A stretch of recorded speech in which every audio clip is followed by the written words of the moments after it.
Добрый день. Очень даже волнительно, когда молодежь так сидит. Видимо, чуть подустали. Звонки слушают, я обращаю на вас внимание. Реагируйте на звонки, а вам тут рассказывают, вроде бы что-то улавливает кто-то пропускает. Сегодня так для вас проводится такое мероприятие. Завтра вы выйдете из этой школы, что-то вам дадут, какие-то знания, вы на них будете опираться, завтра идти твердой поступью, рассказывать о том, как вы начинали эту жизнь, как вы учились в этой школе, как вы здесь между собой общались и что вы тут освоили. Ну, что вы можете вот сейчас рассказать о том, что вам здесь рассказывают?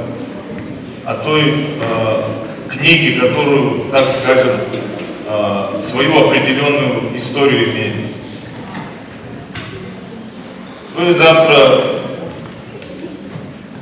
будете рассказывать представителям других национальностей, представителям других народов о том, что вы живете на Кавказе, что для вас вот этот край какой-то особенный. Ну что вы знаете о нем? Вы смотрите по телевизору те же самые мультфильмы, что смотрят в России.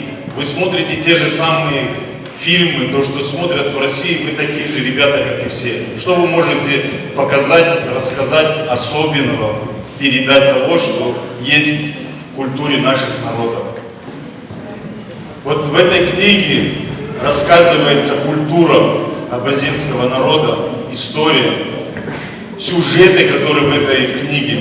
Эта книга длительное время была на абазинском языке написана, и кроме абазин, то малой части, которым было дано эту книгу почитать, они знали сюжет этой книги. А через много лет нашлись люди, которые просто взяли и вот это богатство, которое было закрыто в этой книге, взяли и рассказали ее на русском языке, дали доступной, чтобы вы сегодня могли ее взять и почитать. У вас есть предмет такой литература и русский язык. Если вы для себя просто возьмете, прочитаете эту книгу, какой-нибудь сюжет оттуда возьмете, вы сможете не просто обогатить свой язык, свою понимание, свой, так скажем, словарный запас, вы сможете удивить своего учителя. А может даже сможете удивлять представителей других национальностей своей культурой, умением рассказывать, знать какую-то историю, какие-то сюжеты.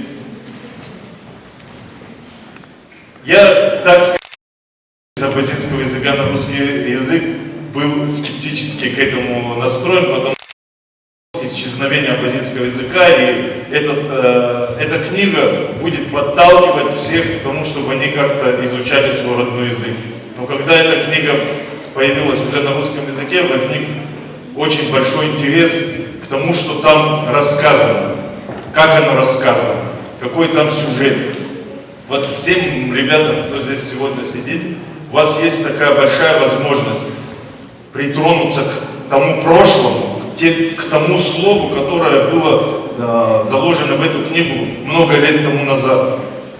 И это вам даст такую, так скажем, картинку, которую вы не увидите ни в каких современных мультфильмах, ни в каких фантастических сюжетах какого-то там сериала или еще чего-нибудь. Такая просьба к вам, здесь уже к вам по этому поводу обращались. Обратите внимание, почитайте эту книгу. Возьмите оттуда что-то. Может, кто-то напишет сочинение, может, кто-то будет сдавать ЕГЭ по литературе и сможет на этих сюжетах что-то исчерпать и получить хорошие баллы. Желаю всем ребятам успехов в учебе. Большое спасибо организаторам этого.